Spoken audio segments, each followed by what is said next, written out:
kesempatan kali ini, Brother Mas'ud Rasfi adalah seorang aktivis Islam yang sudah sangat lama tinggal di Australia, yang sebelumnya menamatkan studi master di Melbourne Uni.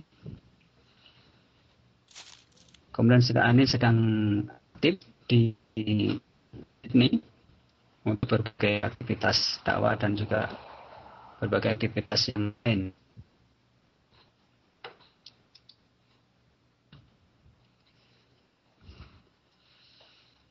Sahabat rekan yang dirahmati Allah SWT,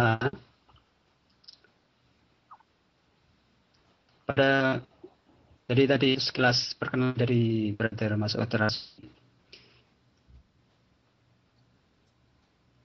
Untuk topik kali ini, kembali lagi ke topik yang akan kita sampaikan pada kesempatan kali ini, yaitu Muslim in the Global World. Mengapa kita memilih topik ini? Hal ini berkaitan dengan berbagai masalah yang berkaitan dengan nation state dan beberapa permasalahan yang diakibatkan dari pembentukan nation state ini, sehingga mungkin di beberapa pemahaman dari kita perlu diperjelas dengan bagaimana Islam memandang nation state. Karena kalau kita kembali beberapa permasalahan terakhir ini,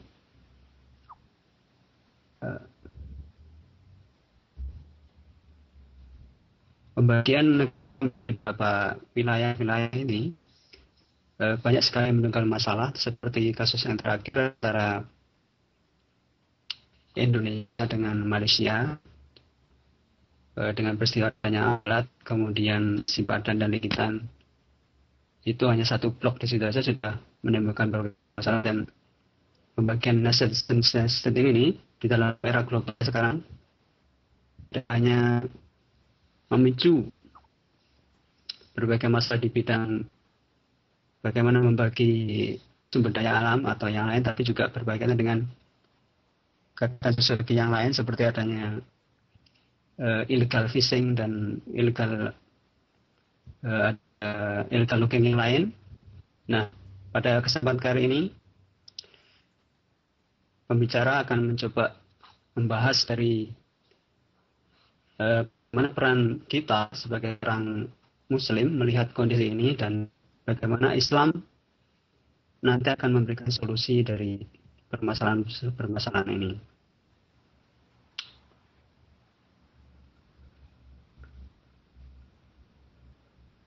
Jadi tetap stay tune di Skype. Setelah ini akan kita undang langsung ke pembicara pada malam hari ini, yaitu Brother Mas'ud Rasfi, yang akan menyampaikan topik tentang the Muslim role in the global world, dengan spesifik ke arah masalah tentang nation state dan kesepahaman kita tentang bagaimana solusi dari ini Islam akan masalahnya.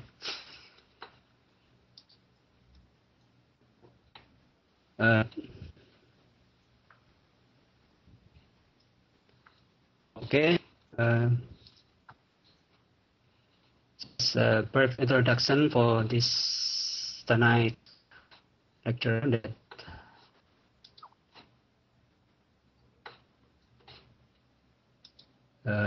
Brother Mas'ud Rasfi, please welcome and give a talk for tonight.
Baik, saya menunggu bicara bersama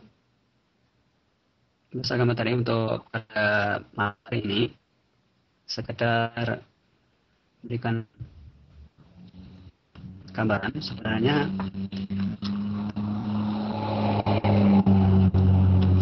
bagaimana kasus terjadinya nation state atau perpecahan di negara Islam adalah bagian menjadi beberapa negara. Sebelumnya kita ketahui bahwa luas negara ini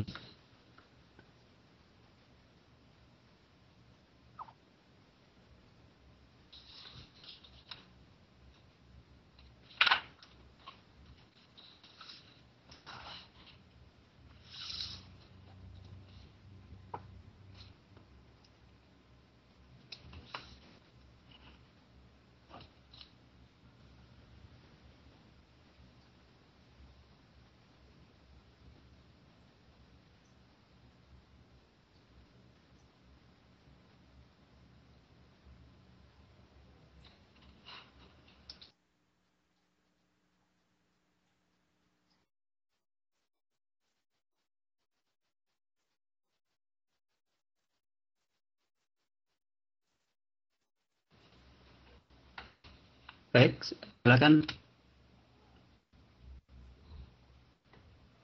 kami persilakan kepada Brother Marot.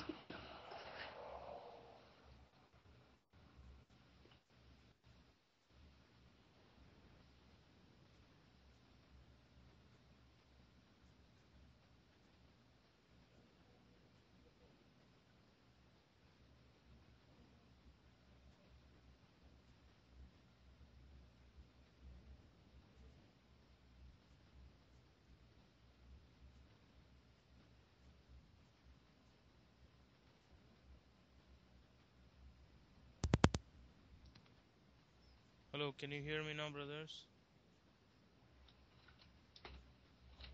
Okay, Brother Marot, please deliver your talk tonight.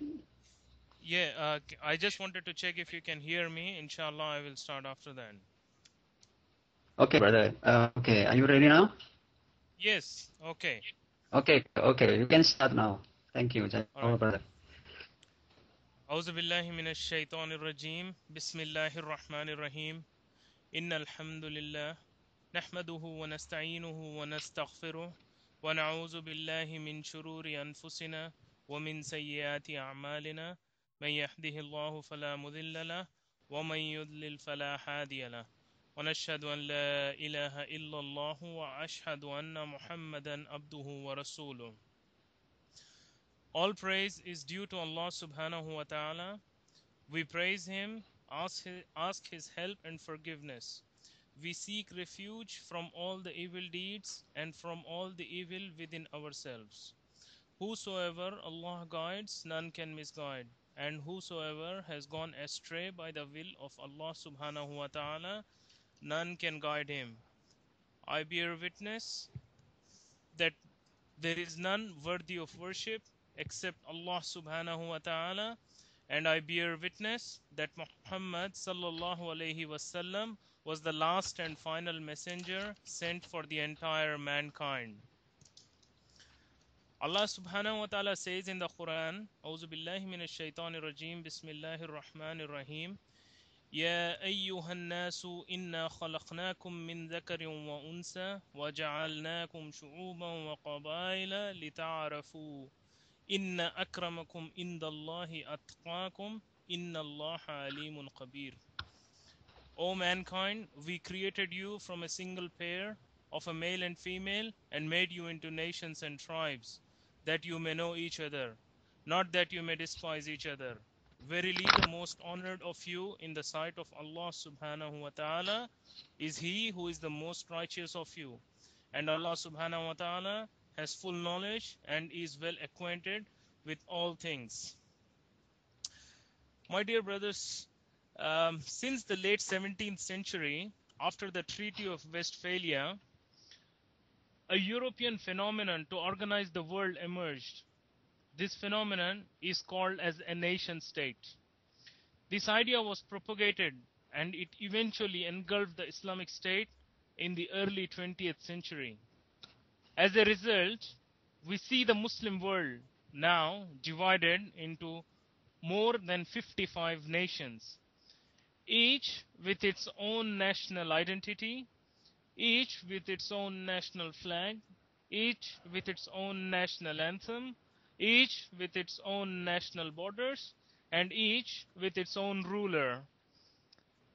And in reality, the rulers don't even look after the people, they just look after themselves. Hence, I must say, they pretend to look after the people. Now, this has made us, or some of us, identify ourselves through these nation states, and hence some call themselves as Pakistani, some call themselves as Saudi, some call themselves as Turks, some call themselves Indonesians, etc., etc. Well, this has become a primary identity. That's what I'm trying to come to. Although Allah subhanahu wa ta'ala has said in the Quran, Bismillahir Rahmanir Rahim, وَإِنَّ هَذِهِ أُمَّتُكُمْ أُمَّةً وَاحِدَةً وَأَنَا رَبُّكُمْ فَاتَّقُونَ. And verily, he is addressing Rasulullah sallallahu alaihi wasallam in this ayah, and he said, verily, this ummah of yours is a single ummah, and I am your Lord and cherisher. Therefore fear me. Unfortunately, although Allah subhanahu wa ta'ala has said this to us, we still are not living as one ummah at this point of time. We live divided into nation states. And because we find ourselves in this situation, it is very common these days to see the national flags, national anthems, national day celebrations, not just outside the Muslim world, but even inside the Muslim world. Every nation has something of its own. Every nation has a day to commemorate something of its history. Every nation has a national flag which they hold in high esteem. Every nation has something called as a national anthem. Now, importantly, all these things ensures that the ideas, the dangerous ideas, I must say, the dangerous ideas of nationalism and patriotism continues to be rooted in the people, or deeply rooted in the people. As a result of this, dangerous concepts are introduced into the minds of the Muslims, and hence blurring the lines between Islam and Kufr in the minds of Muslims as well. Now, a sizable number of Muslims believe that these ideas like nationalism, patriotism, or being proud of nation states, or